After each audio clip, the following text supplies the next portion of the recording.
पिछले कुछ सालों में अगर किसी बॉलीवुड फिल्म ने रिलीज से पहले ही सबसे ज्यादा चर्चा बटोरी है तो वो है धुरंधर 2। लेकिन इस चर्चा का बड़ा हिस्सा तारीफ से नहीं बल्कि विवाद से भरा हुआ है। हैरानी की बात ये नहीं है कि फिल्म पर सवाल उठ रहे हैं, बल्कि ये विवाद लगभग तय था, ऐसे हम पहले से जानते थे। जब 3 महीने पहले धुरंधर 1 रिलीज हुई थी तब इसे साफ हो गया था कि इसका दूसरा पार्ट और भी ज्यादा राजनीतिक रंग लेकर के आएगा। हुआ भी वही।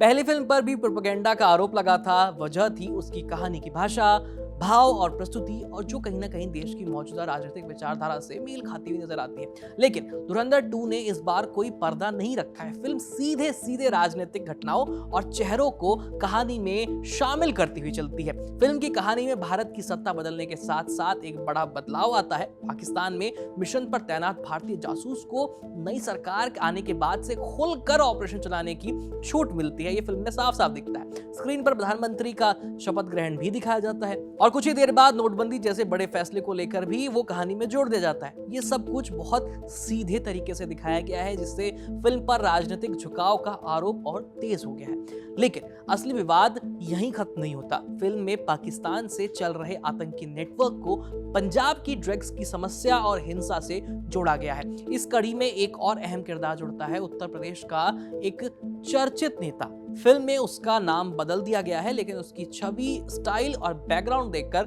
लोग आसानी से अंदाजा लगा लेते हैं कि ये किरदार किस असली शख्सियत से प्रेरित है। अगर आपको समझ आ गया तो आप कमेंट सेक्शन में उस नेता का नाम लिख दीजिए। इस नेता की हत्या को फिल्म में एक बड़े मिशन का हिस्सा बताया गया है, यानी जो हत्या आज भी एक रहस्य बनी हुई है उसे कहानी में टेरर नेटवर्क तोड़ने की रणनीति के रूप में पेश किया गया। यही नहीं, इस पूरे नेटवर्क को देश से फरार एक बड़े गैंगस्टर से भी जोड़ दिया जाता है। फिल्म में यह भी दिखाया गया है कि इस पूरे मिशन की सफलता का श्रेय सरकार के कुछ बड़े फैसलों को दिया जाता है। यहीं से प्रोपेगेंडा की बहस और तेज हो गई है। सवाल उठता है कि क्या ये सब सिर्फ बॉक्स ऑफिस पर कमाई के लिए किया गया है? क्या कंट्रोवर्सी पैदा करके फिल्म को हिट करने की कोशिश की गई है?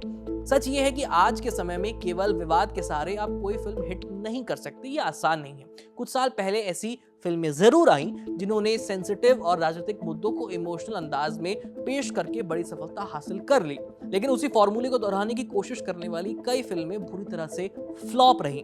पिछले 2-3 सालों में कई ऐसी फिल्में आई जो राजनीतिक या वैचारिक एजेंडा से प्रेरित थी, उनको लेकर के बनी थी, लेकिन दर्शकों ने उन्हें नकार दिया एकदम। कुछ फिल्में तो ऐसी भी रहीं जिनके बारे में लोगों को पता ही नहीं चला कि कब वो रिलीज हुई और कब थिएटर से उतर गई। इससे साफ होता है कि कंट्रोवर्सी अब सफलता की गारंटी नहीं है।